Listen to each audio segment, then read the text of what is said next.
ஆண்டவராகிய இயேசு கிறிஸ்துவின் நாமத்தினால் உங்கள் யாவருக்கும் என்னுடைய அன்பின் வாழ்த்துக்களை நான் தெரிவித்துக் கொள்கின்றேன். கர்த்தருடைய கிருபையினாலும் அவருடைய பரிசுத்தமுடைய இரக்கங்களினாலும் நம்முடைய காரியங்கள் ஒவ்வொன்றிலும் ஆண்டவர் தம்முடைய மகிமையான ஆசீர்வாதங்கள் யாவற்றையும் விளங்க பண்ணி கொண்டு வருகின்றார். கர்த்தருக்கே சகல கனமும் மகிமையும் என்றென்றைக்கும் சதா சர்வ காலங்களிலும் உருவாக்கப்படுவதாக. இன்றைக்கு நம்முடைய தியானத்திற்கு நாம் எடுக்க போகின்ற சத்திய வேத வசனம் தீத்துவின் புஸ்தகம் 2வது அதிகாரம் 8வது வசனம் இந்த வார்த்தையை நமக்கு சொல்லுகிறது. தீத்துவின் புஸ்தகம் 2வது அதிகாரம் 8வது வசனத்தை வாசிக்கிறேன், கேளுங்கள். அந்த வசனம் என்ன விதமான வார்த்தையை சொல்லுகிறது?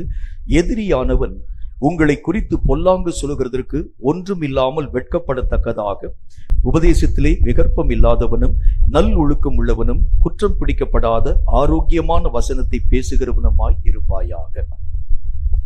சாத்தானுடைய ஒவ்வொரு விதமான தன்மைகளை நீங்களும் நானும் அறிந்த ஒன்று.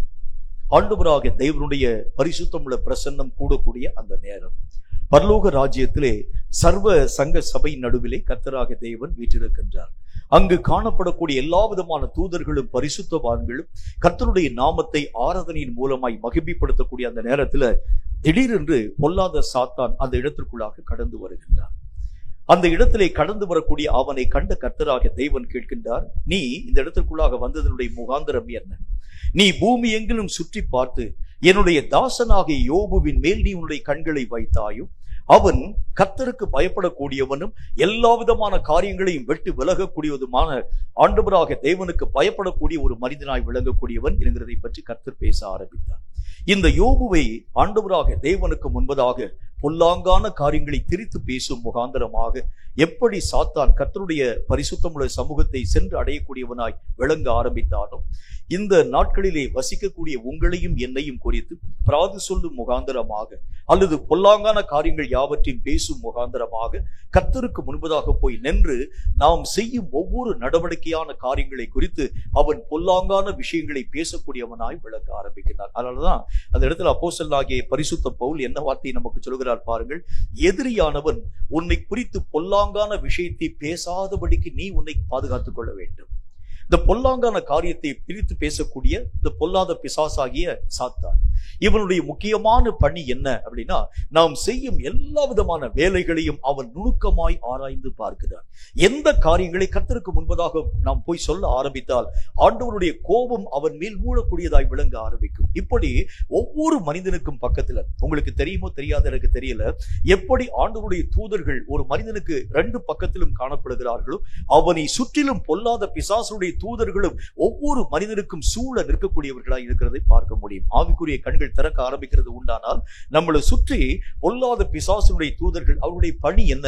அவன் பேசக்கூடிய வார்த்தையில என்ன தப்பான வார்த்தையை பேசுகிறான், அவன் பார்க்கக்கூடிய பார்வையில என்ன தப்பான விஷயத்தை பார்க்கின்றான், அவன் யோசிக்கக்கூடிய யோசனையில என்ன விதமான தீமையான காரியங்களை யோசிக்க ஆரம்பிக்கிறான். இப்படி ஒவ்வொரு விஷயத்தையும் நீங்கள் நினைக்கிறதை காட்டிலும் உங்களுடைய ஒவ்வொரு காரியங்களையும் அலசி ஆராய்ந்து பார்க்கக்கூடியவனாக இந்த பொல்லாத சாத்தான் நம்மை சுற்றிலும் ஒவ்வொரு நாளும் தம்முடைய அநேகம் தூதர்களை வைத்து இவனை குறித்து என்ன வார்த்தையை கர்த்தருக்கு முன்பதாக போய் பேச முடியும் என்பதற்காக நமக்கு விரோதமான பொல்லாப்பான காரியங்களை பிணைக்கும்படியாக நம்மை சுற்றிலும் அவன் நெருங்கி நிற்க ஆரம்பிக்கின்றார். கர்த்தராகிய தேவன் நமக்கு ஒரு நல்ல ஒரு வார்த்தை ஒன்றை சொல்லுகின்றார். எதிரியானவன் உன்னை குறித்து பொல்லாங்கான விஷயத்தை எனக்கு முன்னால் சொல்லாதபடி நீ உன்னுடைய ஒவ்வொரு காரியத்தையும் பாதுகாப்பாக வைத்துக் கொள்ள வேண்டியது அவசியம். உன் கையில கொடுக்கப்படக்கூடிய பொறுப்புல ஒரு பாதுகாப்பு, உன்னுடைய அழைப்புல ஒரு பாதுகாப்பு, உன்னுடைய ஓட்டத்துல ஒரு பாதுகாப்பு, நீ மக்களோடு கூட வைத்திருக்கக்கூடிய ஐக்கியத்துல ஒரு பாதுகாப்பு, நீ வேத வசனங்களை ஆராய்ந்து பார்க்கக்கூடிய விஷயத்துல ஒரு பாதுகாப்பு. இப்படி எல்லா விஷயத்திலும் பாதுகாக்கப்பட்ட ஒரு வாழ்க்கை வாழ ஆரம்பிச்சாதான் எதிரியானவன் உன்னை குறித்து ஒரு பொல்லாங்கான விஷயத்தையும் பேச முடியாது. அதனால ஒரு ரட்சிக்கப்பட்ட ஒரு மனுஷனுடைய வாழ்க்கையில ஊழியம் செய்கிறது மட்டும் வாழ்க்கை இல்லை. அநேகம் விதமான மக்களுக்கு கர்த்தருடைய வார்த்தையை பேசுகிறது மட்டும் வாழ்க்கை அல்ல. அநேகம் விதமான மக்களுக்கு முன்பதாக கர்த்தருடைய நாமத்தினால் உதவிகளை செய்கிறது மட்டும் அது கர்த்தருக்கு ஆண்டவருக்கு பிரியமான ஒரு வாழ்க்கை அல்ல. தன்னை எதிரியானவன் பொல்லாங்கான விஷயத்தை பேசாதபடி தன்னை பாதுகாத்துக் கொள்கிறது மிகவும் முக்கியமானது. ஒவ்வொரு விஷயத்திலும் நான் என்னுடைய வாழ்க்கையின் நிலைகளை வைத்து ஆராய்ந்து பார்க்க வேண்டியது அவசியம். நீ தூங்கக்கூடிய நேரத்துல கூட, நீ விழிப்பாக காணப்படக்கூடிய நேரத்துல கூட, நீ அண்டை அயல் மக்களோடு கூட பேசிக் கொண்டிருக்கக்கூடிய நேரத்துல கூட, நீ யோசனை இல்லாமல் ஏதோ ஒரு காரியத்தை விட்டத்தை பார்த்துட்டு உட்கார்ந்து இருக்கக்கூடிய அந்த நேரத்துல கூட சாத்தான் இங்கும் அங்கும் உன்னை அலசி ஆராய்ந்து பார்க்கக்கூடியவனாய் விளங்குகிறான். அதனாலதான் சாத்தானை குறித்து கர்த்தர் சொல்கிறார், ரொம்ப ஜாக்கிரதையாய் அவன் இரவும் பகலும் ஓயாமல் உன்னை சுற்றி சுற்றி வகை தேடக்கூடிய காரியங்களை, உன்னுடைய ஆவிக்குரிய நிலைகளை, எந்த விஷயத்தை கொண்டு போய் ஆண்டவருக்கு முன்பதாக பேச முடியும். நீங்க இவனை நம்பிக்கையா வச்சிருந்தீங்களே ஆண்டவரே, பாருங்க அவன் உங்களுடைய நாமத்திற்கு விரோதமாக நம்பிக்கை துரோகமாக என்னென்ன விதமான காரியத்தை செய்யலாம் பாருங்க. நேற்றைய நாளில் இந்த விஷயம் நடைபெற ஆரம்பித்தது. அது மட்டும் இல்லாமல் இன்றைக்கு காலை வேளையில் இப்படிப்பட்ட ஒரு காரியத்தை அவன் செயல்படுத்தக்கூடியவனாய் விளங்க ஆரம்பித்தார். இப்படி ஒவ்வொரு விஷயத்தையும் அலசி ஆராயக்கூடிய சாத்தான் நமக்கு பக்கத்துல தூதர்கள் நிற்கிற மாதிரி சாத்தானும் நமக்கு பக்கத்துல நிற்கிறாங்க என்கிறதை பற்றி நீங்களும் நானும் ஆராய்ந்து பார்க்க வேண்டியது அவசியம். அப்ப இந்த மாதிரி விஷயங்கள்ல நாம் நம்முடைய வாழ்க்கையிலே ரொம்ப ஜாக்கிரதையாக நம்முடைய நிலைகளை பாதுகாத்துக் கொள்ள வேண்டியது அவசியம். நமக்கு மேல சில குற்றவாளிகளுக்கு அவங்க என்ன செய்வாங்க அப்படின்னா, ஜெயிலில் அடைக்கப்பட்டிருக்கக்கூடிய பண்டைய கால குற்றவாளிகளுக்கு என்ன செய்வாங்க அப்படின்னு பாத்தீங்கன்னா, கீழே ஒரு பெரிய ஒரு பள்ளம், நடுவுல ஒரே ஒரு இவங்க நிக்கக்கூடிய அளவுக்கு ஒரு சின்ன ஒரே ஒரு மரக்கட்டை ஒருவேளை உருளுகிறது உண்டானால் பள்ளத்துக்குள்ள விழக்கூடிய நேரத்துல பள்ளத்துல நிறைய கத்திகள் செருகப்பட்டிருக்கிறதை பார்க்க முடியும். காலை இங்கும் அங்கும் மாற்றி வைக்க முடியாது, அந்த காலுக்கு பக்கத்துல நிறைய கத்திகள் வைக்கப்பட்டிருக்கிறதை பார்க்க முடியும். ஷோல்டரை உயர்த்த முடியாது, ஷோல்டருக்கு மேல கத்திகள் தொங்கி கொடுக்கிறதை பார்க்க முடியும். அப்படிப்பட்ட நிலையில் காணப்படக்கூடிய ஒரு மனிதன் எப்படி இருப்பான் பாருங்க. எந்த விஷயத்திலும் கொஞ்சம் கூட லேசா தன்னுடைய உடலை அசைத்தால் கூட ஏதாகிலும் ஒரு கீறல் அவனுடைய சரீரத்தில் படுகிறதை பார்க்க முடியும். அந்த மாதிரி தான் நம்முடைய ஆவிக்குரிய வாழ்க்கைக்கு விரோதமாக சாத்தான் அத்தனை கண்ணிகளை சுற்றிலும் வைத்திருக்க ஆரம்பித்திருக்கின்றார். ஏதாகிலும் ஒரு விஷயத்தை நீங்களும் நானும் ஆராய்ந்து பாராமல் அவைகளின் ஊடாக கடந்து போகிறது உண்டானால் பெரிய நஷ்டத்தை, பெரிய இழப்பை நீங்களும் நானும் பெற்றுக்கொள்ளக்கூடிய ஒரு மக்களாய் மாற்றப்பட முடியும் என்கிறது கர்த்தருடைய வேதம். அப்ப ஆண்டவராகிய தேவன் என்ன விதமான வார்த்தையை சொல்லுகின்றார்? அவர் ஏன் இந்த மாதிரியான பொல்லாங்கான விஷயங்களை பற்றி சாத்தான் பேச போகிறான் என்பதை பற்றி கர்த்தருடைய வேதம் சொல்லுகிறதுக்கு என்ன காரணம் உண்டு அப்படின்னா, 1 யோவானின் புஸ்தகத்துல 5வது அதிகாரம் 19வது வசனம் இந்த வார்த்தையை நமக்கு சொல்லுகிறது. 1 யோவானின் புஸ்தகம் 5வது அதிகாரம் 19வது வசனத்துல கர்த்தருடைய வேதம் என்ன வார்த்தையை சொல்கிறது என்று பாருங்கள். வசனத்துல பார்க்கிறோம், நாம் தேவனால் உண்டாகி இருக்கிறோம் என்றும், அடுத்த வார்த்தையை உலகம் முழுவதும் பொல்லாங்கனுக்குள் கிடக்கிறதும் என்றும் அறிந்திருக்கிறோம். அப்படின்னா பொல்லாங்காக காணப்படக்கூடிய இந்த சாத்தான் நம்மை குறித்து எந்த விஷயத்துல ரொம்ப குற்றப்படுத்தும்படி கடந்து வர போகின்றான் அப்படின்னா, உலகத்துல ஏதாச்சும் ஒரு காரியத்தை பற்றி ஒரு சின்ன யோசனை வந்தா கூட பாத்தீங்களா, உலகத்தை விட்டு நீர் அவனை வேறு பிரித்து வைத்தீரே, அவனுடைய நினைவிலே உலகம் இருக்கிறது சொல்லுவான். அவனுடைய பார்வையில் உலகம் இருக்கிறது, சிந்தனையில உலகம் இருக்கிறது, அவனுடைய எல்லா விதமான தோற்றமும் உலகத்திற்கு ஒத்ததாகவே காணப்படும். இப்படித்தான் இந்த பொல்லாங்காக காணப்படக்கூடிய பொல்லாத பிசாசு உலகம் முழுவதும் பிசாசுக்குள் கிடக்கிறது. எந்த விஷயத்தை நீங்கள் உங்கள் கண்களினால், இதை நான் சும்மா தானே பார்க்க ஆரம்பிச்சேன், இதுல எந்த விதமான ஒரு ஆசை இச்சை என்னுடைய வாழ்க்கையில் இல்ல, சும்மா தானே நான் கேட்கக்கூடியவனாய் விளங்க ஆரம்பித்தேன். இதற்கு நல்ல ஒரு விளக்கத்தை நான் அடிக்கடி என்னுடைய செய்தியிலே சொல்லியிருக்கிறது வழக்கம். ரட்சிக்கப்பட்ட ஆரம்ப நாள்ல என் கூட ஒரு நல்ல ஒரு ஊழியக்காரர் கடந்து வருவார்.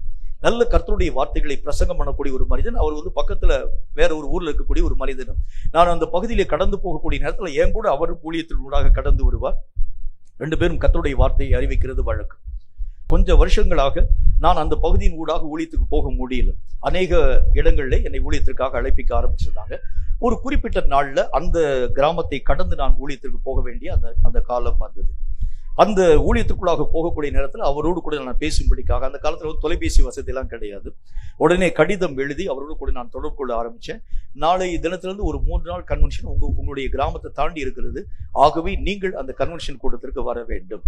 உடனே அந்த ஊழியக்காரனுக்கு திரும்ப எனக்கு பதில் உத்தரவு எழுதியிருந்தார். என்ன எழுதியிருந்தார்னா, நான் வெளியூருக்கு போனதுனால என்னால அந்த ஊழியத்திற்குள்ளாக பங்கு பெற முடியாது. ஐயா, முக்கியமான ஒரு ஊழியம், உங்க ஊருக்கு பக்கத்துல கூட ஒரு ஊழியம், நீங்க கட்டாயம் பங்கு பெற்றுத்தான் தீர வேண்டியது அவசியம் என்கிறதை பற்றி பேசேன். இல்லைங்க, நான் வெளியூருக்கு போயிட்டு என்னால் இந்த ஊழியத்தின் ஊடாக கடந்து வர முடியாதுன்னு சொல்லிட்டேன். சரி, வேற வழி இல்லை என்று சொல்லி நான் அந்த ஊரை தாண்டி கடந்து அந்த அதாவது இருக்கக்கூடிய நியமிக்கப்பட்டிருக்கக்கூடிய ஊழியம் நியமிக்கப்பட்டிருக்கக்கூடிய இந்த ஊருக்குள்ளாக கடந்து போறேன். என்றாலும் கூட என்னுடைய மனசுல ஒரு சின்ன ஒரே ஒரு நெருடல். எங்க பக்கத்துல இருக்கக்கூடிய அந்த ஊர்ல இருக்கக்கூடிய இந்த ஊழியக்காரர் எங்க இருக்கிறாரு, ஏதோ ஒரு ஊருக்கு போயிருக்கிறேன்னு சொன்னாரு, அவர் எப்பொழுது வருவார் என்பதை பற்றி விசாரித்து சொல்ல வேண்டும் என்கிறதை பற்றி அந்த ஊர்ல இருக்கக்கூடிய மக்களை பார்த்து நான் சொன்னேன். அவங்க ஒரு வார்த்தை சொன்னாங்க, அவர் எங்கேயும் ஊருக்கு போல, வீட்டுல தான் இருக்கிறாருன்னு சொன்னாங்க. உடனே அவருடைய வீட்டுக்கு என்னை அழைத்து கொண்டு போங்கன்னு சொல்லி வீட்டுக்கு போயிட்டேன். அந்த ஊழியம் ஆரம்பிக்கிறதுக்கு முன்னாடி நேரம் வீட்டுக்கு போகக்கூடிய நேரத்துல அவரை பார்த்தா ஆடு மேய்ச்சிட்டு அங்க உட்கார்ந்துருக்கிறாரு. உட்காரக்கூடிய நேரத்தில் அவரை நான் கையும் மெய்யுமாக பிடிச்சிட்டேன். வெளியூருக்கு போயிருக்கேன்னு சொன்னீங்க, ஆடு மேய்ச்சிட்டு உட்கார்ந்துருக்கிறீங்க, ஏன் நீங்க பொய் சொல்ல ஆரம்பிச்சீங்க? உடனே அவர் என்னுடைய கரங்களை பற்றி கொண்டு அழ ஆரம்பித்தார். முன்பு மாதிரி என்னுடைய வாழ்க்கையிலே ஆவியானுடைய பிரசன்னத்தை என்னுடைய வாழ்க்கையிலே நான் பார்க்க முடியல. காரணம் என்ன என்று சொல்லி கேட்கக்கூடிய நேரத்துல எனக்கு மியூசிக்னா ரொம்ப ஒரு இன்ட்ரெஸ்ட், ரொம்ப அலாதியான ஒரு பிரியம் இசையின் மேல. அது எந்த இசையாய் காணப்பட ஆரம்பித்தாலும் அந்த இசையில வரக்கூடிய வார்த்தையில அந்த இசையை நான் ரசிக்கிறது வழக்கம். சில நேரங்கள்ல அநேக விதமான சினிமா பாடல்கள் போடுவாங்க. போடக்கூடிய நேரத்தில் அதில் வரக்கூடிய இசை, அதில் வரக்கூடிய அந்த ஃப்ளூட், அதில் வரக்கூடிய அந்த வயலின், அதில் வரக்கூடிய மற்ற இன்ஸ்ட்ருமெண்ட்டுக்குரிய ஒவ்வொரு காரியங்களையும் ரசிக்கிறதனுடைய வழக்கம். நான் அந்த இடத்துல நான் கொஞ்சம் நேரம் அதே இடத்தில் நின்று கொண்டு அந்த பாட்டினுடைய முடிவு வரைக்கும் நின்று நான் கேட்கிறது வழக்கம்.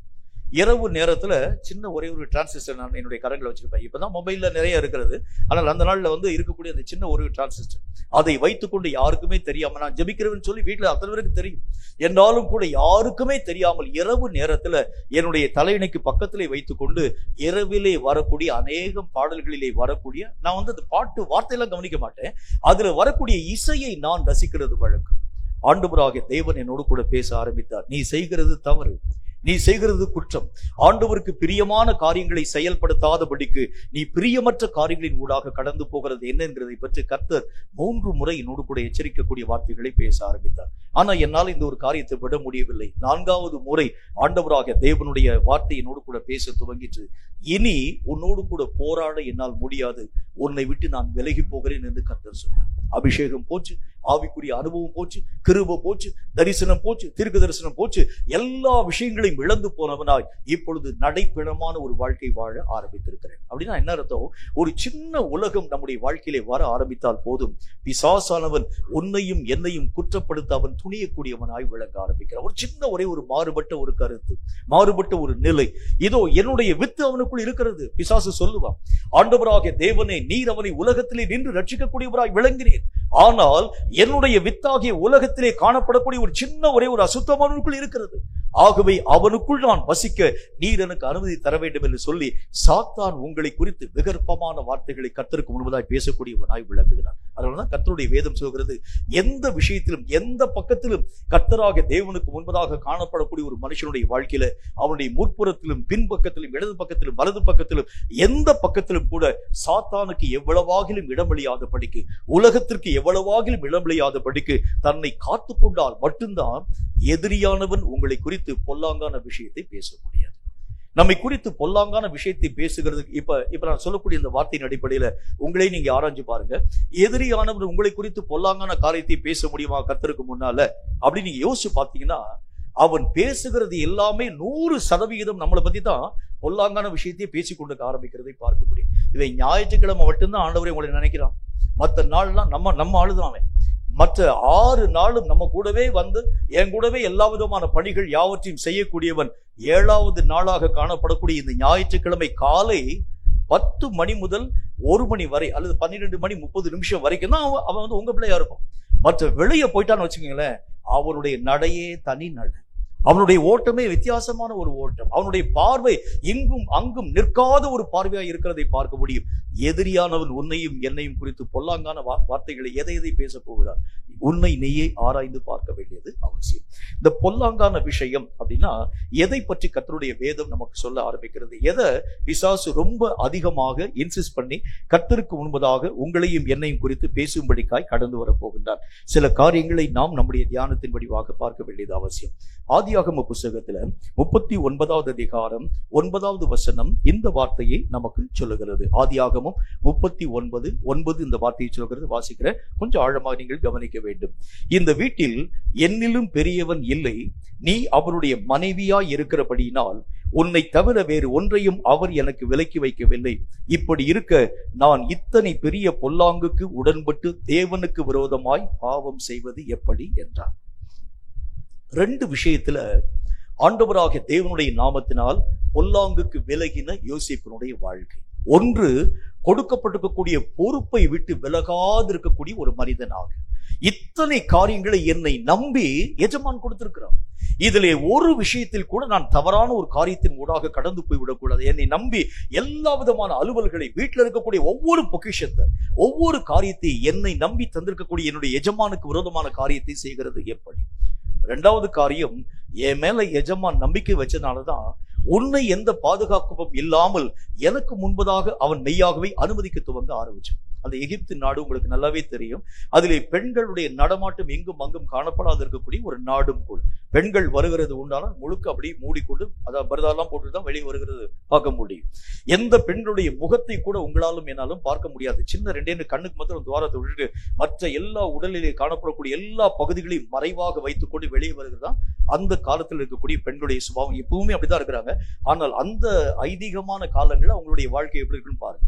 இப்ப இந்த பெண்ணை யோசேப்புக்கு முன்பதாக நடமாட விடக்கூடிய அளவிற்கு எஜமான் எல்லா விதமான உரிமைகளையும் தந்ததற்கு காரணம் என்ன அப்படின்னா யோசேப்பின் மேல் வைத்த நம்பிக்கை. அதுதானே முதல் காரியம். செய்யக்கூடிய வேலையில உண்மை. இரண்டாவது காரியம், தன்னுடைய மனைவியை இங்கும் அங்கும் நடமாட விடுகிறான். எந்த ஆணுக்கு முன்னால வெளியே விட மாட்டாங்க அந்த காலத்துல எகிப்தியர்கள். எந்த ஆண்களும் எந்த பெண்களுடைய அதாவது அந்த சரீரத்தினுடைய காரியங்களை பார்க்க முடியாது. முழுக்க மூடிக்கொண்டிருக்கக்கூடிய அநேக விதமான பெண்களை, அதுவும் அவங்களுடைய நடமாட்டம் பகல் வேளைகளிலே காணப்படுகிறதுல, ராத்திரி நேரத்துல மட்டும் யாரும் காணாத நேரத்தில் இங்கும் இருந்து அங்கு டக்குன்னு அப்படி அவங்களுடைய அந்த வேலைகள் யாவற்றையும் செய்து முடிக்கிறது வழக்கம். ஆனா அந்த எஜமான் இந்த யோசேப்பை நம்பி எஜமாட்டியின் மேல் அதிகாரத்தை தர துவங்க ஆரம்பிச்சது. அந்த யோசேப்பை பற்றி வேதத்துல என்ன காரியத்தை பார்க்கிறோம் அப்படின்னா அது எஜமாட்டினுடைய கணவன் அந்த மனுஷனை தவிர யோசேப்புக்கு எல்லா அதிகாரமும் இருக்கிறது. எனக்கு தேவையான ஆகாரத்தை கொடுங்க அப்படின்னு சொன்னா நம்ம கொடுக்கணும். அவனுக்கு தேவையான எல்லா விதமான காரியங்கள் யாவற்றையும் தர வேண்டும் என்றால் கொண்டு வந்து கொடுக்கணும். அந்த அளவிற்கு எல்லா உரிமைகளையும் தந்திருக்கக்கூடிய மனிதனாய் விளங்கினவன் அந்த எகிப்தியன். இப்ப பாருங்க, யோசேப்பை குறித்து பொல்லாங்கு சொல்லும்படிக்காய் வரக்கூடிய சாத்தான் எதையெல்லாம் பார்க்க போகின்றான். அவன் வேலையில தப்பு செஞ்சாலும் பொல்லாங்கான காரியத்தை சொல்லிடுவான்.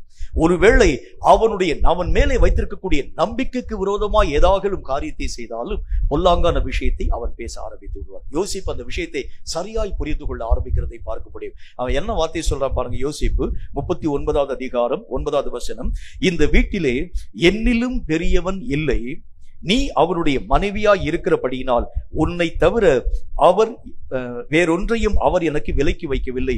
இப்படி இருக்க இத்தனை பெரிய பொல்லாங்குக்கு, எத்தனை பெரிய பொல்லாங்குக்கு, அவர் என் மேல் வைத்திருக்கக்கூடிய நம்பிக்கைக்கு விரோதமான பொல்லாங்குக்கு நான் உண்மையுள்ளவன் என்று சொல்லி விசுவாசமாக என்னுடைய கரங்களிலே கொடுக்கப்பட்டிருக்கக்கூடிய பொறுப்புகளை பற்றிதான விஷயத்திலே நான் அலட்சியமாய் காணப்பட மாட்டேன் என்கிற விஷயத்திலே நான் என்னை நம்பின என்னுடைய ஆண்டவனாகிய அந்த எகிப்தியனுக்கும் நான் பொல்லாங்கான காரியத்தை செய்கிறது எப்படி? ஒரு மனுஷனுடைய வாழ்க்கையிலே பொல்லாங்கு என்கிறது எந்த நேரத்தில் வருகிறதுன்னு சொன்னா, கொடுக்கப்பட்டிருக்கக்கூடிய பொறுப்பை பற்றி நீங்களும் நானும் அலட்சியம் கொள்ளும் போது. எஜமாட்டின் மேலும் பொறுப்பு கொடுக்கப்பட்டவன் யோசேப்பு, பொருட்களின் மேலும் அநேக விதமான பொறுப்புகள் கொடுக்கப்பட்டவன் யோசேப்பு. இந்த ரெண்டு பொறுப்பிலும் அவன் தன்னுடைய வாழ்க்கையிலே சரிவர பாதுகாத்துக் கொள்ளக்கூடியவனாய் விளங்க ஆரம்பித்தான். வீட்டில் இருக்கக்கூடிய பொருளை, எந்த பொருளையும் யோசேப்பு இச்சிக்கல. ஆனால் எஜமாட்டியாகிய அந்த பெண் அவனோடு கூட வந்து தவறான காரியங்களை பேசக்கூடிய நேரத்திலும் கூட தன்னுடைய பொறுப்பை இழக்காதவனாய் காணப்பட்டவன் இந்த யோசேப்பு. நம்முடைய வாழ்க்கையில கூட நம்முடைய கரங்களில் கொடுக்கப்பட்டிருக்கக்கூடிய பொறுப்பு. இப்ப அநேகம் விதமான அந்த மணிப்பூர் அந்த மாகாணத்தில் நடைபெறக்கூடிய பிரச்சனை, மிசோராம் பகுதியில் உருவாக்கப்படக்கூடிய பிரச்சனை, இன்னும் அந்த பகுதியிலே காணப்படக்கூடிய ஏராளமான இடங்கள்ல இன்றைக்கு வரைக்கும் நிறைய உபத்திரவங்கள், நிறைய கஷ்டங்கள். இந்த காரியங்களை ஆண்டவராக தேவன் ஏன் உங்கள் செவியின் வழியாக கேட்கும்படியான சூழ்நிலைகளை கர்த்தர் உருவாக்குகிறார் அப்படின்னா, அதுக்கு ஒரே ஒரு காரணம் உண்டு. இந்த பகுதிக்காக நீங்கள் இரவும் பகலும் ஓயாமல் ஜெபிக்கணும். அது ஒரு பொறுப்பு. ஆண்டவராகிய தேவன் நம்மை நம்பி ஒரு பொறுப்பை தருகிறார். என்ன பொறுப்பை தருகின்றார்? தேசத்துல அநேக விதமான விலைவாசி உயர்வுகள் வருகிறதை பார்க்கிறோம். ஏழை எளிய மக்களுடைய வாழ்க்கையின் ஆதாரங்கள் எல்லாம் ஒன்றுமில்லாமல் போகிறது உண்டானால் இனி அவர்களுடைய வாழ்க்கையின் நிலைகள் எப்படி காணப்பட முடியும்? கொஞ்சம் இப்ப 2 நாளைக்கு முன்பதாக நடைபெற்றிருக்கக்கூடிய சம்பவம், அரிசி விலையினுடைய உயர்வு இதுவரைக்கும் இல்லாத அளவிற்கு ஒரு கிலோவுக்கு அதாவது ஏறக்குறைய 20 ரூபாய்க்கும் அதிகமான பணம் ஏற்றப்படக்கூடிய நிலைகளை பற்றி செய்திகளை வாசிக்க முடியும். அப்படின்னா அநேக விதமான ஏழை எளிய மக்களுடைய நிலை எப்படியாய் மாற்றப்பட முடியும்? இதெல்லாம் நம்ம கேள்விப்பட ஆரம்பித்தால் நீங்களும் நானும் செய்ய வேண்டிய விஷயம் என்ன? இப்படிப்பட்ட விஷயங்களுக்காய் திறப்பிலே நின்று ஜெபிக்க வேண்டும். இது கர்த்தராகிய தேவன் உங்களையும் என்னையும் நம்பி கொடுக்கக்கூடிய ஒரு பொறுப்பு. இந்த நம்பிக்கைக்கு நீங்கள் துரோகம் படுகிறது உண்டானால் பொல்லாங்கானவனாக நீங்கள் நினைவு கூறப்பட ஆரம்பிக்கிறீங்க. இப்ப சாத்தான் செய்யக்கூடிய காரியம் என்ன? ஒரு நாள் ஆவியில நிறந்து நீங்களும் நானும் ஜெபம் பண்ணுவோம். ஞாயிற்றுக்கிழமை வரக்கூடிய நேரத்துல அருமையான சகோதரர் நமக்காக ஜெப குறிப்பு கொடுப்பார். என்ன கொடுப்பார்? விவசாய மக்களுக்காக நீங்கள் ஜெபியுங்கள். விவசாய மக்களுடைய எல்லா விதமான வாழ்க்கையினுடைய ஆதாரங்கள் எல்லாம் அழிக்கப்படக்கூடிய அந்த நிலைகளுக்காக நம்ம ஜெபிக்கணும். சில பகுதிகளில் சில பட்டணங்கள் மழை வெள்ளத்தினால் அழிக்கப்படக்கூடிய நிலை, சில பட்டணங்களிலே காணப்படக்கூடிய மக்களுக்கு பயங்கரமான வெயிலினால் வந்திருக்கக்கூடிய பிரச்சனை, இந்த விவசாய அந்த காரியங்களெல்லாம் ஒடுங்கக்கூடிய அளவிற்காக அந்த தேசமே அவர்களுக்கு எதிராக காணப்படக்கூடிய நிலைகளை பார்க்கிறோம். கர்த்தர் அவர்களுக்கு இரக்கம் செய்யும்படிக்காக ஜெபிங்கள் என்று சொன்னால், இங்க ஒரு 2 நிமிஷம் ஜெபிச்சு வீட்டுக்கு போயிருவீங்க. அந்த ஜெப குறிப்பு ஏன் கொடுக்கப்படுது தெரியுமா? இரவும் பகலும் ஓயாமல் திறப்பிலே நின்று நீங்களும் நானும் ஜெபிக்கும்படிக்காய் கொடுக்கப்படக்கூடிய ஒன்று. உத்தரவாதம் பண்ணணும். தேசத்திற்காக, இந்திய நாட்டுக்காக யார் உத்தரவாதம் பண்ண முடியும்? தமிழகத்திற்காக யார் உத்தரவாதம் பண்ண முடியும்? வேற நாட்டிலே காணப்படக்கூடிய மனுஷனா நம்முடைய நாட்டுக்காக உத்தரவாதம் பண்ணுவான். அமெரிக்காவிலே காணப்படக்கூடிய ஒரு மனுஷனா இந்தியாவுடைய தேசிய எழுப்புவதற்காக உத்தரவாதம் பண்ணுவான். தேசத்திலே பிறந்திருக்கக்கூடிய ரட்சிக்கப்பட்டவனாய் காணப்படக்கூடிய நீயும் நானும் உன்னுடைய பொறுப்பிலே உண்மையா இருக்கணும். வேதம் அதைத்தான் சொல்லுகிறது. எதிரியானவன் என்ன பொல்லாங்கான காரியங்களை குறித்து உங்களை பற்றி கர்த்தருக்கு முன்பதாய் பேச போகின்றான். இவனுடைய கைகளிலே கொடுக்கப்பட்டிருக்கக்கூடிய பொறுப்பில் அவன் உத்தரவாதியா இல்லை. ஆண்டவரே, இவனை நம்பி நீர் பொறுப்பை தருகிறதை காட்டிலும் வேறு யாரையாக நம்பி நீர் இப்படிப்பட்ட பொறுப்புகளை தந்திருக்கிறது உண்டானால் இந்த தேசத்திலே மகிமையான ஆசீர்வாதங்களை வந்திருக்கிறதை அவருடைய கண்கள் பார்த்திருக்கும். எழுப்புதல் என்கிறதை பற்றி கர்த்தர் எத்தனை விஷயங்களை நம்ம கூட பேச ஆரம்பித்தார். எழுப்புதல் வராமல் தடைப்பட்டு போனதற்கு காரணம் என்ன தெரியுமா? அதுக்கு ஆண்டவராகிய தேவனுடைய அநேகம் விதமான வல்லமை வராமல் நின்று போய் விட்டது இல்ல, சாத்தானுடைய தடை இல்ல, அநேகம் விதமான மக்களுடைய காரியங்கள் சபைகள பிரச்சனை இல்ல. எழுப்புதல் வராமல் போனதற்கு காரணம் நீயும் நானும் என்கிறது முதல் காரியம் ஒத்துக்கொள்ளணும். கர்த்தர் அதை தான் சொல்றார். நான் ஒழுங்காக ஜெபித்திருக்கிறது உண்டானால் என் தேசம் இந்நேரம் எழுப்புதலை மெய்யாகவே சந்தித்திருக்கக்கூடிய ஒரு தேசமாய் விளங்கி இருக்க முடியும். என் தேசத்துல எல்லா விதமான மக்களும் கர்த்தராகிய தேவனை அறியும் அறிவினால் நிரப்பப்பட்டிருக்கிறத பார்த்திருப்பேன். ஆனால் இன்றைக்கு வரைக்கும் எழுப்புதல் என்கிற அந்த வார்த்தை வாயிலே இருக்கிறது தவிர நடைமுறையிலே வராமல் போனதற்கு காரணம் நான் என்னுடைய பொல்லாப்பு. எனக்கு இந்த வார்த்தைகள் அறிவிக்கப்பட்ட பொழுது இந்த வார்த்தைகளை அலட்சியமாய் நினைவு கூர்ந்து இந்த வார்த்தைகளை பற்றி அக்கறையற்றவனை நான் காணப்பட ஆரம்பித்ததுதான் தேவனுக்கு முன்பதாக சாத்தான் சொல்லக்கூடிய முதல் பொல்லாப்பு என்று கர்த்தர் நமக்கு சொல்லுகிறார். இப்ப யோசிங்க, உங்கள் மேல என்ன விதமான உரிமைகளை, என்ன விதமான அதிகாரங்களை தேவன் நம்பி உங்களுடைய கரங்களிலே தந்திருக்கிறார். யோசிச்சு பாருங்க. எத்தனை விதமான பொறுப்புகளுக்கு நீங்கள் உத்தரவாதம் பண்ண வேண்டும். உங்களுடைய குடும்பத்துக்கு நீங்க உத்தரவாதம் பண்ணணும். உங்க பிள்ளைக்கு நீங்க உத்தரவாதம் பண்ணணும். நீங்க செய்யக்கூடிய அந்த வேலைக்கு உத்தரவாதம் பண்ணணும். நீங்க செய்யக்கூடிய ஊழியங்களுக்கு நீங்கள் உத்தரவாதம் பண்ண வேண்டும். நீங்கள் போகக்கூடிய சபைக்கு உத்தரவாதம் பண்ண வேண்டும். நீங்கள் வசிக்கக்கூடிய உங்களுடைய குடும்பத்துக்கு உத்தரவாதம் பண்ண வேண்டும். இந்த ஒவ்வொரு காரியத்திலும், எந்த விஷயத்திலே நீங்களும் நானும் குற்றம் சாட்டப்படாத ஒரு வாழ்க்கை வாழ ஆரம்பிக்கிற யோசிச்சு பாருங்க. உங்களை பார்க்கக்கூடிய மக்களிலே எத்தனை விதமான மக்கள் உங்களை குறித்து குற்றமாய் பேசுகிறாங்க. இவன் கிறிஸ்தவன் என்கிற பேரினால் அழைக்கப்படுகிறான். உண்மைதான்.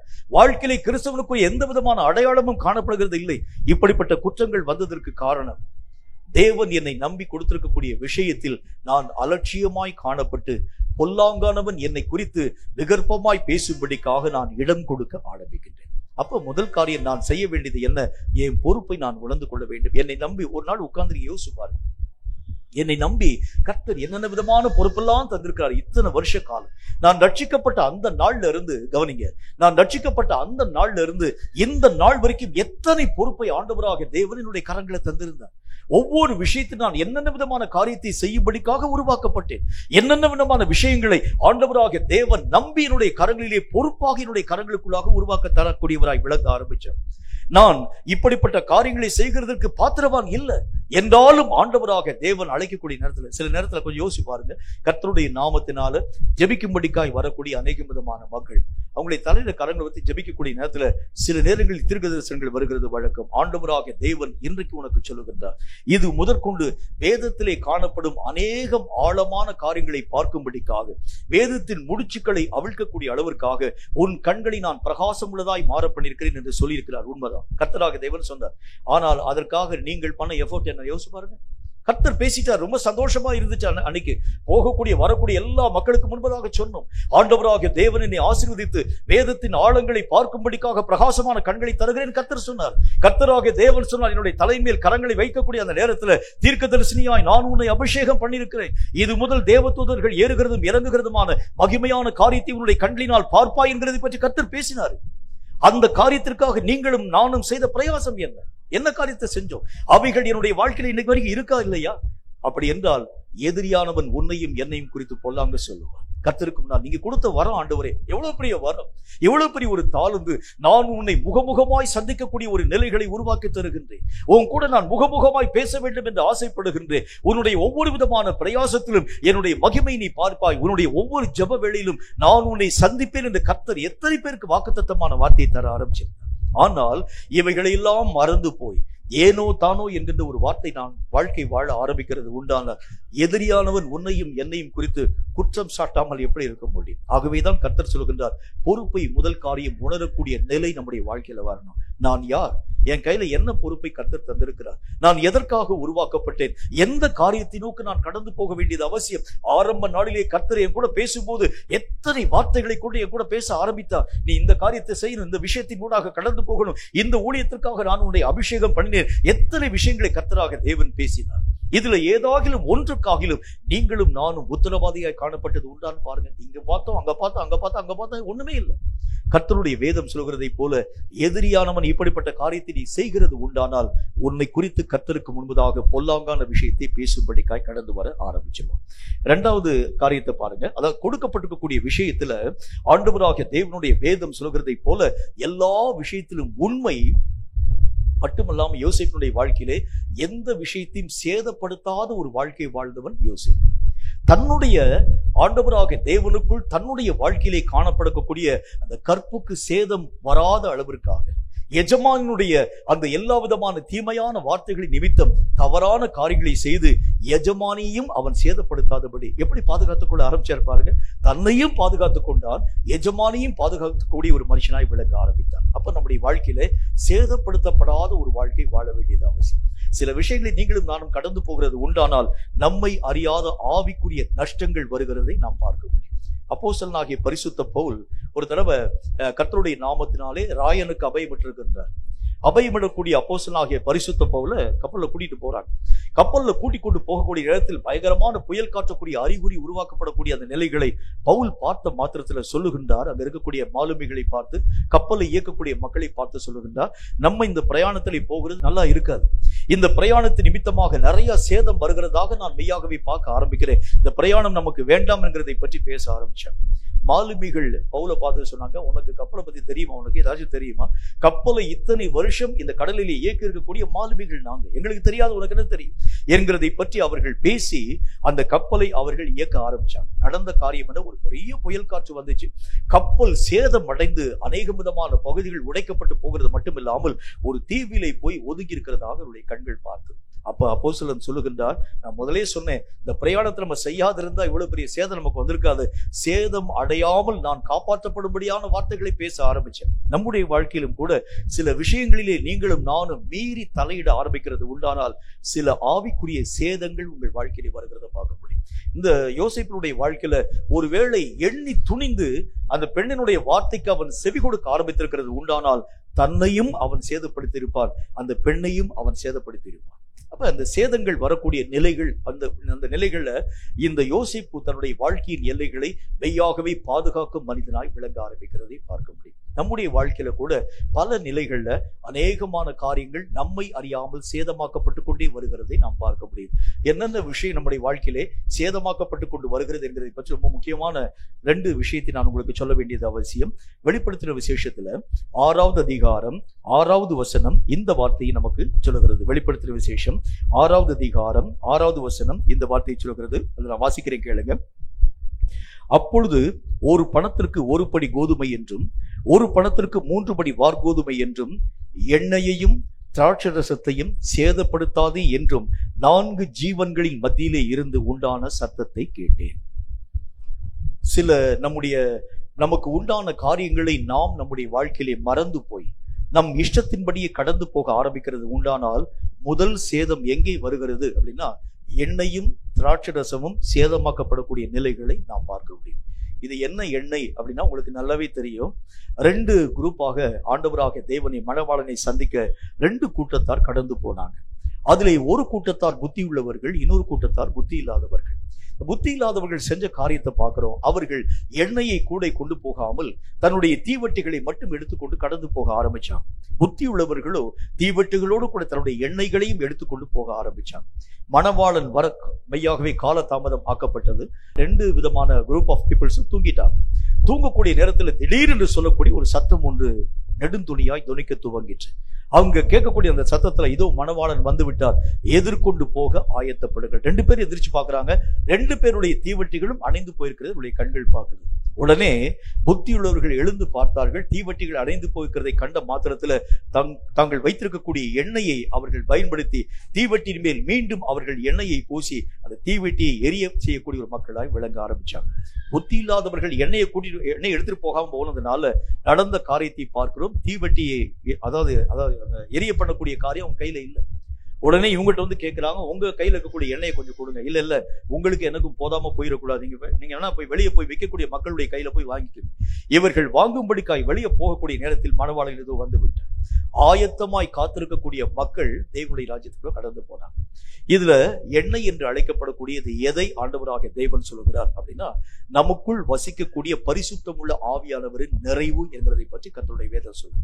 இந்த ஆவியானவராக தேவனை நாம் சேதப்படுத்த ஆரம்பிக்கிறது உண்டானால், சேதப்படுத்துறதுன்னா என்ன அர்த்தம்? அவர் இயங்க விடாமல் நீங்களும் நானும் கட்டி வைக்க ஆரம்பிக்கிறது உண்டானால், ஆவியானவர் உங்களுக்கும் எனக்கும் ஆண்டவராக தேவனால் கொடுக்கப்பட்டதுடைய முகாந்திரம் என்ன? அவர் உங்களுக்குள்ளாக வந்து இயங்க வேண்டும். அவர் இயங்கும்படிக்காக இடமளிக்க ஆரம்பித்தால் தான் அவர் தேவனுக்கு ஏற்ற வண்ணமாய் உங்களையும் என்னையும் உருவாக்கி தேவ ராஜ்யத்திலே கொண்டு போய் சேர்க்கக்கூடிய பணிகளை அவர் உங்கள் வாழ்க்கையிலே செய்து முடிக்கிறதை பார்க்க முடியும். அவரை இயங்க விடாமல் நிறைய நேரத்திலே நாமே இயங்கி அவருடைய எல்லா விதமான செயல்கள் யாவற்றையும் கட்டுப்படுத்தக்கூடிய ஒரு மக்களாய் விளங்க ஆரம்பிக்கிறத பார்க்கணும். உதாரணமாக இதுக்கு நல்ல ஒரு எக்ஸாம்பிள் சொன்னா தான் உங்களுக்கு தெரியும். இப்ப ஊழியத்தின் ஊடாக கடந்து போகின்றோம். ஊழியத்தின் ஊடாக கடந்து போகிறதுக்கு முன்பதாக எல்லா விதமான ஆட்களையும் உட்கார வைத்து எல்லாத்தையும் நம்ம வந்து ஆலோசனை கேட்கிறோம். ஊழியத்துக்கு நம்ம இந்த வாரத்துக்கு நாம் கடந்து போக வேண்டும், எந்த இடத்திற்குள்ளாக நாம் ஊழியத்திற்கு போனால் நல்லா இருக்கும். எல்லா விதமான மக்களும் ஆளாளுக்கு ஒவ்வொரு விதமான விஷயத்தை பத்தி பேசுறாங்க. சில பேர் சொல்றாங்க கிராம ஊழியத்தின் ஊடாக நம்ம வந்து கடந்து போகலாம். சில பேர் சொல்றாங்க அநேகம் விதமான மக்களால் ஒதுக்கப்பட்டிருக்கக்கூடிய ஜனங்களுக்கு பதில் நம்ம கடந்து போகலாம். சில பேர் சொல்றாங்க பெரிய பணக்காரருக்கு பதில் ஊழியத்துக்குள்ள கடந்து போகலாம். முதல்ல சொல்லக்கூடிய அந்த ஏழை எளிய மக்களுக்கு மத்தியில் ஊழியம் பார்க்கறதுக்கு எதுக்கு என்ன காரணம் அப்படின்னா, அவங்க அதுக்குரிய காரணங்கள் பல பேர் பல விஷயத்தை வைத்திருக்க ஆரம்பித்தாலும் கூட என்னை ராமநாதபுரம் பக்கத்தில் இருக்கக்கூடிய சின்ன கிராமத்துக்கு ஊழியத்துக்காக அழைப்பிக்க ஆரம்பிச்சாங்க. நீங்க இங்கேயே தங்கி ஊழியங்கள் யாவற்றையும் செய்யும்படிக்காக தயவு செய்து இந்த பகுதிக்குள்ளாக நீங்கள் ஊழியத்தின் காரியங்களை செய்யும்படிக்காக வர வேண்டும் என்கிறத பற்றி பேசினாங்க. பேசக்கூடிய அந்த வார்த்தை எனக்கு ரொம்ப சந்தோஷமா இருந்துச்சு. சரி, இந்த கிராம பகுதியில ஊழியங்களை பார்க்கலாமே அப்படின்னு சொல்லக்கூடிய ஒரு சந்தோஷம். அடுத்த வார்த்தையை சொன்னதான் என்னுடைய மனசுக்கு ரொம்ப ஒரு கஷ்டமாய் காணப்படக்கூடிய ஒன்றாக விளங்கிட்டு. அடுத்த வார்த்தை என்ன சொன்னாங்க அப்படின்னா, வந்து நீங்க வந்து வெளியே போய் காய்கறி எல்லாம் வாங்க வேண்டாம், இங்கேயே நாங்கள் கிராமத்திலே காணப்படக்கூடிய மக்களா இருக்கிறதுனால எல்லா ஆட்களும் ஆளாளுக்கு தோட்டம் வச்சிருக்கிறோம். மிளகா அந்த ஐயா வந்து மிளகா ஒரு தோட்டம் வச்சிருக்கிறாரு. இவர் வந்து கத்திரிக்காய் தோட்டம் வச்சிருக்காரு, வெண்டைக்காய் தோட்டம் ஒருத்தர் வச்சிருக்காரு, அப்புறம் வந்து அந்த சின்ன வெங்காயம் ஒருத்தர் வச்சிருக்காரு, பெரிய வெங்காயம் ஒருத்தர் வச்சிருக்காரு, தக்காளி ஒருத்தர் வச்சிருக்காரு. இப்படி எல்லா விதமான ஆட்களும் இருக்கிறதுனால நீங்கள் இந்த பகுதியிலே ஊழியத்திற்கு வர ஆரம்பிக்கிறது உண்டானால் காய்கறிக்கு உங்களுக்கு செலவே இருக்காது என்கிறதை பற்றி பேசும். முதலே அடிபட்டு போயிடுச்சு. 2வது காரியம், அடுத்த வார்த்தையை அவங்க வந்து பேச ஆரம்பிச்சாங்க. 2வது காரியம், வீட்டுக்கு ஒருவராக நாங்கள் சாப்பாடு கொண்டு வந்து கொடுத்துருவோம், நீங்க சமையலே பண்ண வேண்டாம், எந்த விதமான பிரச்சனையும் இருக்க வேண்டிய அவசியம் இல்லை. அதுலயும் என்னுடைய மனம் கொஞ்சம் அப்படி வந்து உடைந்து போக ஆரம்பித்தது. 3வது காரியத்தை சொல்ல ஆரம்பிச்சாங்க, நீங்க வீட்டு வாடகையெல்லாம் கொடுக்க வேண்டாங்க, எங்க வீட்டினுடைய ஒரு போர்ஷனை நீங்க வந்து தங்கிக் கொள்ள வேண்டும். தங்கிக் கொள்ள ஆரம்பிக்கிறது உண்டானால் உங்களுக்கு உண்டான எல்லா விஷயத்தையும் நாங்கள் பார்த்துக் கொள்ள ஆரம்பிப்போம். இது இப்ப 3 காரியத்திலும் நான் எதையுமே செய்ய வேண்டாம், அவர்களே எல்லா விதமான வேலையை செஞ்சு கொடுத்துருவாங்க, நீங்க வந்து ஊழிய மாத்திரம் பார்த்தால் போதும். இந்த காரியத்தை நான் புறம்பே தள்ள ஆரம்பிச்சிட்டேன். 2வது, அநேக விதமான குக் கிராமங்களின் ஊடாக கடந்து போகிறது உண்டானால் அங்கே இருக்கக்கூடிய மக்கள் நம்மளை ஏற்றுக்கொள்வாங்களா ஏற்றுக்கொள்ள மாட்டாங்களான்னு தெரியாது. அதுல சில பேர் அந்த காரியத்தினுடைய அடிப்படையில் பின்வாங்க ஆரம்பிச்சாங்க. 3வது காரியம் ரொம்ப சந்தோஷமான ஒரு காரியம், பரவசமான ஒரு காரியம், பணக்காரர்கள் மத்தியிலே ஊழியம் பார்க்கக்கூடிய ஒரு நிலை. உங்களை தங்க வைக்கிறதுக்கே நல்ல அதாவது டாப் எண்ட்ல காணப்படக்கூடிய நல்ல ஒரு வீட்டுக்குள்ளாக, வசதியான ஒரு வீட்டுக்குள்ளாக கொண்டு போய் வைக்கிறது நீங்கள் பார்க்க முடியும். நீங்கள் கேட்கிறதற்கு முன்பதாகவே உங்களுக்கு தேவையான அநேகம் விதமான காரியங்கள் உங்களுடைய கரங்களுக்குள்ளாக வருகிறதை பார்க்க முடியும். அந்த 3வது நிலைகளுக்கு தான் நிறைய பேர் வந்து வாஞ்சிக்க ஆரம்பிச்சாங்க. இந்த ஊழியத்துக்கு நம்ம போனா நல்லா இருக்குமே, காணிக்கையும் பார்த்தீங்கன்னா அளவில்லாம அள்ளி கொடுக்கக்கூடிய காணிக்கையா இருக்கிறதே. ஆகவே இந்த ஊழியத்தின் ஊடாக கடந்து போனால் நல்லா இருக்கும். கர்த்தருடைய வேதம் சொல்லக்கூடிய நல்ல ஒரு வார்த்தையின் அடிப்படையில எந்த ஊழியம் என்கிறது அல்ல, என் தேவனாகிய கர்த்தருடைய மனம் இது நிமித்தம் பரவசம் கொள்கிறதா என்கிறதை பற்றி நீயும் நான் ஆராய்ஞ்சு பார்க்கணும். பரிசுத்தமுள்ள ஆவியானவராக தேவன் என்னை ஊழியத்திற்கு அழைத்திருக்கின்றார். நான் எந்த ஊழியத்தின் ஊடாக கடந்து போக வேண்டும், அவர் எனக்கு எந்த வழியை காண்பிக்கின்றார். இப்படி ஆவியானவருடைய மனதை நீ புண்படுத்த ஆரம்பிக்கிறது உண்டானால், வசனத்தில் என்ன போட்டுக்கு, ஆவியானவராக தேவன் மனுஷனோடு கூட என்றைக்கும் போராடி கொண்டிருக்க மாட்டார். கொஞ்ச நாள் பார்ப்பார். அதன் பின்பதாக அவன் ஆண்டவராக தேவனுக்கு உகந்தவனாய் காணப்படவில்லை என்று சொன்னால் அவனை விட்டு அவர் விலகி கடந்து போக ஆரம்பிச்சிருவார். அப்ப வேதத்தில் ஆண்டவர் சொல்லுகின்றார், எதை நான் சேதப்படுத்தக்கூடாது, ஆவியானவராக தேவனுடைய இயக்கத்தை நான் சேதப்படுத்தக்கூடாது. நீங்களும் நானும் இயங்கி ஆவியானவரை கட்டுப்படுத்த ஆரம்பிக்கிறது உண்டானால் ஆவியானவராக தேவன் விலகி கடந்து போக ஆரம்பிச்சிருவார். நானே இயங்குகிறேன் ஆண்டவர், எனக்கே எல்லா விதமான வழியும் தெரியும், எல்லா விதமான மார்க்கத்தின் ஊடாக நானே கடந்து போய் வீட்டை நடத்துகிறது எனக்கு தெரியும், சபையை நடத்த எனக்கு தெரியும், பிரசங்கம் பண்ண எனக்கு தெரியும், ஊழியம் பார்க்க எனக்கு தெரியும் என்று சொல்லி ஆவியானவருடைய இயக்கத்தை நீயும் நானும் மட்டுப்படுத்த ஆரம்பிக்கிறது உண்டானால் இந்த ஆவியானவராக தேவன் உன்னை தாண்டி கடந்து போயிடுவார். இனி இந்த ஆவியானவராக தேவனை தேடினால் கூட அவருடைய வாழ்க்கையின் நடுவிலே கடந்து வர மாட்டார். உன்னை விட்டு விலகி போன எந்த விஷயமும் திரும்ப உன்னுடைய வாழ்க்கையிலே வரவே வராது. இரண்டாவது காரியமாக திராட்சரசத்தை ஆண்டவராக தேவன் சேதப்படுத்தக்கூடாது என்கிறதை கர்த்தருடைய வேதம் நமக்கு சொல்ல துவங்க ஆரம்பிக்கிறது. திராட்சரசம் என்கிறது எதை நமக்கு சுட்டி காண்பிக்கிறது என்று பாருங்கள். சகரியா தீர்க்கதரிசியின் புஸ்தகத்துல 9வது அதிகாரம் 17வது வசனம் இந்த வார்த்தையை நமக்கு சொல்கிறது. சகரியா 9:17 இந்த வார்த்தையை சொல்கிறது. வாசிக்கிறேன், கேளுங்கள். அவருடைய காருண்யம் எத்தனை பெரியது, அவருடைய சௌந்தரியம் எத்தனை பெரியது, தானியம் வாலிபரையும் புது திராட்சரசம் கன்னிகைகளையும் வளர்க்கும் என்று கர்த்தருடைய வசனத்தில் பார்க்கணும். கர்த்தருக்குள் வளரக்கூடிய வளர்ச்சியின் நிலை என் வாழ்க்கையை விட்டு தாண்டி போய்விடக்கூடாது. அப்படின்னா என்ன அர்த்தம்? கர்த்தர் சொல்லுகின்றார், நாள்தோறும் புதிய புதிய காரியங்களின் ஊடாக நீயும் நானும் கடந்து போகணும். நேற்றைய அனுபவம் இன்றைக்கு என் வாழ்க்கையில் இருக்கக்கூடாது, இன்றைக்கு அனுபவம் நாளைக்கு என்னுடைய வாழ்க்கையில் இருக்கக்கூடாது. ஒவ்வொரு நாளும் புதிய புதிய வல்லமைகளை பெற்றவனாக, நேற்றைக்கு கர்த்தருடைய மகிமையை நான் என்னுடைய செவிவழி செய்தியாக கேட்க ஆரம்பித்தேன். இன்றைக்கு ஆண்டவராக தேவனுடைய பரிசுத்தமுள்ள மகிமையை என்னுடைய கண்களினால் நான் பார்க்கிறேன். ஒரு நாள்ல யோபு பக்தன் சொல்ல ஆரம்பிக்கின்றார், கர்த்தராக தேவனுடைய நாமத்தினாலே கர்த்தராக தேவனை பற்றி நான் ஒரு காலத்தில் அறிந்தேன், இப்பொழுதோ என் கண்கள் அவருடைய முகத்தை பார்க்கிறது என்பதை பற்றி பேச ஆரம்பிச்சார். அப்படின்னா என்ன அர்த்தம்? கேட்கிறவன் கேட்கிறவனாகவே இருக்கிறதல்ல, கர்த்தராக தேவனை பார்க்கக்கூடிய அளவிற்கு அவனுடைய வாழ்க்கையிலே வளர்ச்சியினுடைய விகிதம் கடந்து வர வேண்டும் என்று கர்த்தர் சொல்லுகிறார். இப்ப நம்முடைய வாழ்க்கையிலே வளர்ச்சி வராதிருக்க வேண்டும் என்று சொன்னால் என்ன விஷயம் நம்முடைய வாழ்க்கையிலே உருவாக்கப்பட வேண்டும்? ஒரே ஒரு தன்மை தான். நான் என்னிலே தானே திருப்தி அடைய ஆரம்பிக்கிறது உண்டானால் வளர்ச்சியை நான் என்னுடைய வாழ்க்கையில எதிர்பார்க்கவே மாட்டேன். நான் இப்படியே இருந்தா போதுங்க, நான் இதே மாதிரி வந்து இதே மாதிரி முக்காடு போட்டு இதே மாதிரி பிரசங்க கேட்டு இதே மாதிரி பிரசங்க வாக்கியங்கள் யாவற்றையும் எழுதி நான் இப்படியே உட்கார்ந்துருக்க ஆரம்பிக்கிறது உண்டானால் பரலோக ராஜ்யத்திலே போய் ஒரு மூலையில எனக்கு வந்து பிரதானமான இடம்லாம் வேண்டாங்க, இயேசுடைய வலது பாரிசம் இடது பாசமும் எனக்கு வேண்டாங்க, எங்கேயாச்சும் ஒரு மூலையிலே போய் நின்று கொண்டு கர்த்தாவே உமக்கு ஸ்தோத்திரம் சொன்னா போதும், இந்த மாதிரி ஒரு நிலைகளின் ஊடாக கடந்து போக ஆரம்பித்தால் போதும் என்று சொல்லி இந்த நிலைகளிலே நான் மெய்யாகவே என்னுடைய வாழ்க்கையை நான் வைத்துக் கொள்கிறேன் என்று சொன்னால் நீயும் நானும் ஏமாற்றப்பட ஆரம்பிச்சோம். வாழ்க்கையிலே ஒரு வளர்ச்சி உன் வாழ்க்கையிலும் என் வாழ்க்கையும் வளரணும். நேற்றைய தினத்திலே காணப்பட்ட அனுபவம் இன்னைக்கு எனக்கு இருக்கக்கூடாது, இன்றைக்கு காணப்படக்கூடிய அனுபவம் நாளைக்கு என்னுடைய வாழ்க்கையில வரக்கூடாது. புதிய புதிய நிலைகளை நான் என்னுடைய வாழ்க்கையில எட்ட வேண்டும் என்று சொன்னா அதுக்கு பேர் என்ன போட்டுக்கு? திராட்சரசம் கன்னிகைகளை வளர்க்குமா. ஆண்டவராக தேவனுக்குள் நீங்களும் நானும் வளர்க்கப்படக்கூடிய அந்த ஆவிக்குரிய உணர்வு திராட்சரசம் என்ற ஒரு பெயரினால் அழைக்கப்பட ஆரம்பிக்கிறது. அப்ப நம்முடைய வாழ்க்கையிலே நின்ற நிலைகளில் நிற்கக்கூடிய ஒரு மக்களாய் அல்ல, வளரும்படிக்காகவே நீங்களும் நானும் அழைக்கப்பட்டிருக்கிறோம். இதுல ஏதாவது ஒரு விஷயம் நம்முடைய வாழ்க்கையிலே குறைவாய் காணப்படுகிறது உண்டானால் எதிரியானவர் உங்களையும் என்னையும் பற்றி கர்த்தருக்கு முன்பதாய் பொல்லாங்கான விஷயங்களை பேசக்கூடியவனாய் விளக்குகிறார். இன்னும் ஒரே ஒரு வார்த்தையை சொல்லி நான் என்னுடைய செய்தியை முடிக்கிறேன். கர்த்தருடைய வேதம் சொல்லக்கூடிய மற்றும் ஒரு வார்த்தையின்படி மார்க் எழுதின சுவிசேஷத்துல 7வது அதிகாரம் 20 முதல் 23 வரை இருக்கக்கூடிய வசனங்கள் இந்த வார்த்தையை நமக்கு சொல்கிறது. மார்க் 7வது அதிகாரம் 20 முதல் 23 வரை இருக்கக்கூடிய வசனங்கள் இந்த வார்த்தையை சொல்கிறது. வாசிக்கிறேன், கேளுங்க. மனுஷனுக்குள்ளே இருந்து புறப்படுகிறதை மனுஷனை தீட்டுப்படுத்தும். 21வது வசனம், எப்படி எனில் மனுஷனுடைய இருதயத்துக்குள்ளிருந்து பொல்லாத சிந்தனைகளும் விபச்சாரங்களும் வேசித்தனங்களும் கொலை பாதகங்களும் 22 களவுகளும் பொருளாசைகளும் துஷ்டத்தனங்களும் கபடும் காம விகாரமும் வன்கண்ணும் தூஷணமும் பெருமையும் மதிகேடும் புறப்பட்டு வரும். 23 தான் ரொம்ப முக்கியமானது. பொல்லாங்கானவைகளாகிய இவைகள் எல்லாம் உள்ளத்திலிருந்து புறப்பட்டு மனுஷனை தீட்டுப்படுத்தும் என்றார்.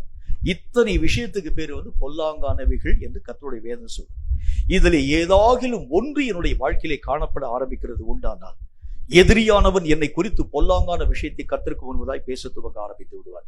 இதுல காணப்படக்கூடிய ஏதாகிலும் ஒன்று மற்றவனுடைய காரியத்தை நான் என்னுடைய வாழ்க்கையிலே அதாவது அந்த காரியங்கள் யாவற்றையும் திருடுகிறது உண்டானால், பொருளாசைகளினுடைய வாழ்க்கையிலே வருகிறது உண்டானால், துஷ்டத்தனம், கபடு, காமவிகாரம், வன்கண், தூஷணம், பெருமையும் மதிகேடும் நம்முடைய வாழ்க்கையிலே இருந்து புலப்படுகிறது உண்டானால், இவைகள் எல்லா விதமான விஷயங்களும் உங்களையும் என்னையும் பொல்லாங்கு நிறைந்த ஒரு மனிதனாய் உருமாற்றம் அடைய செய்ய ஆரம்பிக்கிறது. அப்படின்னா என்ன? இதனுடைய மொத்த கருத்து, ஒரே ஒரு கருத்தை நான் சொல்ல வேண்டும் என்றால், இருதயத்தை கர்த்தருக்குள்ளாக கட்டுப்படுத்தாத ஒரு வாழ்க்கை. இருதயத்திலிருந்து வரக்கூடியதெல்லாம் இந்த விஷயங்கள் எல்லாம், இவைகள் எல்லாம் பொல்லாங்கானவைகள் என்று கர்த்தராகிய தேவனுடைய வேதமே நமக்கு சொல்ல ஆரம்பிக்கிறது. இதுல ஏதாகிலும் ஒன்று என்னுடைய வாழ்க்கையிலே வருகிறதற்கு என்ன காரணம் என்றால், இருதயம் கர்த்தருடைய நாமத்தினால் நம்முடைய வாழ்க்கையிலே கட்டுப்படுத்தப்படாத ஒன்றாய் இருக்கிறதை நான் பார்க்கிறேன். என்னால் என்னுடைய சிந்தனையை கட்டுப்படுத்த முடியல. என்னுடைய இருதயத்தின் விருப்பத்தை நான் என்னுடைய வாழ்க்கையை அடக்கி ஆள முடியல. இந்த காரியத்தை செய்ய வேண்டும் என்றால் செய்தே தீர வேண்டும் என்கின்ற ஒரு பிடிவாத நிலை என்னுடைய வாழ்க்கையிலே வருகிறது உண்டானால், அவைகள் எல்லாம் ஒரு பொல்லாங்கு என்கிறதை பற்றி கர்த்தருடைய வேதம் சொல்கிறதை நான் பார்க்கிறேன். அப்ப ஆண்டவராக தேவனுடைய வேதம் சொல்கிறதை போல, தேவன் அருவருக்கும் ஏதாகினும் ஒரு விஷயம் உன்னுடைய வாழ்க்கையிலே காணப்பட ஆரம்பித்தாலும், அவைகள் எல்லாம் உன்னையும் என்னையும் பொல்லாங்கு செய்யக்கூடிய ஒரு மனிதனாகவே கொண்டு போய் கர்த்தருக்கு முன்பதாக நிறுத்தக்கூடியதாய் விளங்குகிறதை பார்க்கிறேன். கேட்கும் கர்த்தருடைய பிள்ளையை, என்னையே நான் ஓய்த்து ஆராய்ந்து பார்க்க வேண்டும். என் வாழ்க்கையில எந்தெந்த விஷயத்திலே பொல்லாப்பான நிலைகள் காணப்படக்கூடியதாய் விளங்குகிறது. எதிரியானவன் பார்க்கும் போதே இவன் பொல்லாதவன், இவனுடைய வாழ்க்கையிலே எல்லா விதமான தன்மைகளும் பொல்லாப்பினால் நிறைந்ததாய் காணப்பட ஆரம்பிக்கிறது. இவனிலே எந்த விதமான காரியங்களிலும் தவறான விஷயங்களை தவிர்த்து நேர்மையான காரியங்களை நான் இவனுடைய வாழ்க்கையிலே பார்க்கவே இல்லை என்கிறதை பற்றி சாத்தான் பேசுகிறது உண்டானால், தேவனுடைய வேதம் சொல்கிறதை போல தேவ ராஜ்யத்திலே சென்று பங்கடைய உங்களாலும் என்னாலும் ஆகாது. சமாதானத்துக்கு கர்த்தருடைய வார்த்தைகளை கேட்கும்படிக்காக கைவிடாத கண்மலை ஐக்கியத்துக்குள்ள இவ்வளவு வார்த்தைகளை கேட்டு கடைசியில பரலோகத்துக்கு போக மாட்டீங்களே சொல்றீங்களே பிரதர் அப்படின்னா, அது அப்படித்தான். இங்க மட்டும் இல்லை, எங்க போய் கேட்டாலும் சரி, இந்த நிலைகள் நம்முடைய வாழ்க்கையிலே காணப்பட ஆரம்பிக்கிறது உண்டானால் பரலோகத்துக்கு போக மாட்டேன். எந்த சபைக்குள்ளாக கடந்து போக ஆரம்பிச்சாலும், இந்த தமிழ்நாட்டை விட்டு நான் இந்தியாவில் வேற எங்கேயாச்சும் போறேங்க, அங்க சபைக்குள்ளாக கடந்து போகிறேன், இதிலே காணப்படும் ஒரு சுபாவம் என்னுடைய வாழ்க்கையிலே ஒட்டி இருக்க ஆரம்பித்தாலும் இந்தியாவே விட்டுறேங்க. இந்தியா விட்டு நான் இங்கிருந்து கலிபோர்னியாவுக்கு நான் கடந்து போகின்றேன், இங்கிருந்து ஆஸ்திரேலியாவுக்கு நான் கடந்து போய் கங்காருடைய வயிற்றுக்குள்ள உட்கார்ந்து நான் பிரசங்கம் கேட்கிறேன். எங்க போய் உட்கார்ந்து கேட்க ஆரம்பிச்சாலும் இந்த சுபாவம் நம்முடைய வாழ்க்கையிலே இருக்கக்கூடிய வரைக்கும் எதிரியானவன் உன்னையும் என்னையும் குறித்து பொல்லாங்கான விஷயத்தை கர்த்தருக்கு முன்பதாக பேச ஆரம்பிக்கின்றார். வேதம் சொல்லக்கூடிய நல்ல ஒரு வார்த்தையின் அடிப்படையில தீத்துவின் புஸ்தகம் 2வது அதிகாரம் அதுல 8வது வசனத்தை திரும்பவும் நான் வாசிக்கிறேன். அதுல ஆண்டவருடைய வேதம் என்ன வார்த்தை நமக்கு சொல்கிறது? ஆண்டவராக தேவன் சொல்லுகின்றார், எதிரியானவன் உங்களை குறித்து பொல்லாங்கு சொல்லுகிறதற்கு ஒன்றும் இல்லாமல் வெட்கப்படத்தக்கதாக. எப்படி சொல்றாரு பாருங்க. எதிரியானவன் நம்மை பார்க்கக்கூடிய நேரத்துல இவனை பற்றி பொல்லாத விஷயங்களை ஒண்ணுமே பேச முடியாத அளவிற்காக நம்மை குறித்து சாத்தான் வெட்கப்பட வேண்டும் என்று கர்த்தருடைய வேதம் சொல்ல ஆரம்பிக்கிறது. இன்னைக்கு வெட்கப்படுறது யாருன்னு பார்த்தா சாத்தான் வெட்கப்பட மாட்டான். நம்ம தான் போய் அவனுக்கு முன்னால் போய் வெட்கப்பட்டு நிற்கக்கூடிய நிலைகளை பார்க்க முடியும். ஐயோ பிசாசு என்னை குறித்து குற்றப்படுத்த ஆரம்பிச்சிடான் போல இருக்கிறது, என்னை குறித்து கர்த்தருக்கு முன்பதாக போய் வார்த்தைகளை பேசிவிடான் போல இருக்கிறது என்று சொல்லி நான் தான் பிசாசுக்கு பயந்து விலகி ஓடி போகக்கூடிய ஒரு மனிதனாய் காணப்படுகிறேன். காரணம், எனக்குள் ஆண்டவராக தேவன் அருவருக்கும் நிறைய சுபாவங்கள் உள்ளே இருக்கக்கூடிய வரைக்கும் எதிரியானவன் உன்னையும் என்னையும் குறித்து கர்த்தருக்கு முன்பதாக மெய்யாகவே பொல்லாங்கான விஷயத்தை பேசும்படிக்காய் கடந்து போவார். கேட்கும் கர்த்தருடைய பிள்ளையே, எச்சரிக்கையாய் இருந்து என்னென்ன குற்றங்கள் நம்முடைய வாழ்க்கையிலே காணப்பட ஆரம்பித்தாலும் அவைகளை விட்டு மனம் திரும்புங்கள். யோசிப்பு தன்னுடைய விஷயத்திலே கரங்களிலே கொடுக்கப்பட்டிருக்கக்கூடிய எல்லா விஷயத்திலும் உண்மையாகவும் நம்பிக்கைக்கு பாத்திரம் உள்ளவனாகவும் காணப்பட்டதை போல, எந்த விஷயத்திலும் அவன் சேதப்படுத்தாத ஒரு வாழ்க்கை வாழ்ந்தவனை போல நான் என்னுடைய வாழ்க்கையை காத்துக்கொள்ள ஆரம்பித்தால் தேவராஜ்யத்தை சென்று அடைய நம்மால் முடியும். இரண்டாவது காரியமாய் கர்த்தருடைய வேதம் நமக்கு சொல்லுகிறதை போல ஆண்டவராக தேவனுடைய நாமத்தினால தேவனுக்கு அருவருப்பான காரியங்கள் எதுவாகிலும் என்னுடைய வாழ்க்கையிலே காணப்படுகிறது உண்டானால், ஒரு சின்ன ஒரு கரும்புள்ளி என்னுடைய வாழ்க்கையிலே காணப்பட ஆரம்பித்தால் கூட கர்த்தருடைய ராஜ்யத்தின் ஊடாக கடந்து போக நம்மால் ஆகாது. எல்லா நேரத்திலும் பரிசுத்தத்தின் மேல் பரிசுத்தம் அடைந்து தேவனுடைய ராஜ்யத்தை சென்று அடையக்கூடிய சகல விதமான வழிமுறைகளின் ஊடாக நீங்கள் கடந்து போகும்படிக்காய் தீவிர சிந்தனையோடும் தீவிர ஓட்டத்தோடும் கூட காணப்பட ஆரம்பித்தால் மட்டும்தான் இந்த காலத்திலே தேவனுக்கு பிரியமான வாழ்க்கை வாழ உங்களாலும் என்னாலும் ஆகும். தலைகளை தாழ்த்தி கண்களை மூடி கர்த்தரை நோக்கி நாம் ஜெபம் செய்வோம். கர்த்தர் பேசின இந்த வார்த்தையின் அடிப்படையில நமக்குள் காணப்படக்கூடிய குற்றங்கள் என்ன, நமக்குள் காணப்படக்கூடிய குறைவுகள் என்ன? பொல்லாங்கு செய்யும்படிக்காக அநேகம் விதமான வழிமுறைகள் காணப்பட ஆரம்பித்தாலும் யோசேப்பு எந்த பொல்லாங்குக்கும் தன்னுடைய வழிகளை மெய்யாகவே திறந்து வைக்காதபடிக்காக தன்னுடைய வழிகளை பாதுகாத்துக் கொண்ட யோசேப்பை போல ஆண்டவருடைய வேதம் சொல்லக்கூடிய வார்த்தையின் அடிப்படையில தேவனுக்கு அருவருப்பாக காணப்படக்கூடிய இருதயத்தின் நினைவுகள் கட்டுப்படுத்தப்படாத ஒரு வாழ்க்கை வாழுகிறது உண்டானால் என்னை பொல்லாங்கு செய்யக்கூடிய மனிதனாக அவைகள் உருவாக்குகிறதாகவும் எதிரியானவன் என்னை குறித்து கர்த்தருக்கு முன்பதாக பொல்லாப்பான வார்த்தைகளை பேசக்கூடியவனாக விளங்குவான் என்கிறதை பற்றி கர்த்தருடைய வேதத்தில் பார்க்கிறோமே. மற்றவன் பேசுகிறது எப்படி இருந்தாலும் பரவாயில்ல, மற்றவன் என்னை குறித்து என்ன சாட்சி கொடுக்க ஆரம்பிச்சாலும் பரவாயில்ல, ஆனால் எதிரியானவன் உன்னை குறித்து பொல்லாங்கான காரியங்களை பேசுகிறது உண்டானால் உங்களுக்கும் எனக்கும் ஐயோ என்று கர்த்தருடைய வேதத்தில் பார்க்கிறோம். இயேசுவை பார்க்கக்கூடிய சாத்தானால் ஒரு குற்றத்தை அவருக்கு விரோதமாக பேச முடியல. உன்னையும் என்னையும் பார்க்கக்கூடிய சாத்தான் வெட்கப்படக்கூடிய அளவிற்காக பொல்லாப்புக்கு விலகின மக்களாய் நீங்கள் உங்களை பாதுகாத்துக் கொள்ள ஆரம்பித்தால் மட்டும்தான் கர்த்தருடைய ராஜ்யத்தை சென்று அடைய நம்மால் முடியும். சர்வபலம் உள்ள ஆண்டவராகிய கர்த்தாவே, இந்த பரிசுத்தம் உள்ள வார்த்தைகளின் அடிப்படையில் எங்கள் கைகளிலே ஒப்புக் கொடுக்கப்பட்டிருக்கக்கூடிய காரியத்திற்கு என்ன உத்தரவாதம் நான் பண்ணுகிறேன் ஆண்டவரே? என் கையில ஜெபம் என்கிற பொறுப்பை தந்திருக்கிறீங்க, ஊழியம் என்கிற பொறுப்பை தந்திருக்கிறீங்க, அநேக விதமான மக்களுடைய ரட்சிக்கப்படக்கூடிய திட்டம் என் கையில கொடுக்கப்பட்டிருக்கிறது. மட்டுமில்லாம கர்த்தருடைய ஆலயத்திலே பங்கு பெறக்கூடிய நிலை, வேத வசனங்களின் மேல, ஜெபத்தின் மேல, கர்த்தருடைய நாமத்தினாலே அநேகம் ஏழை எளிய மக்களுக்கு உதவிகளை செய்யக்கூடிய தன்மைகள் மேல, இப்படி அநேக விதமான பொறுப்புகளை என்னுடைய கரங்களை தந்திருக்கிறீங்க.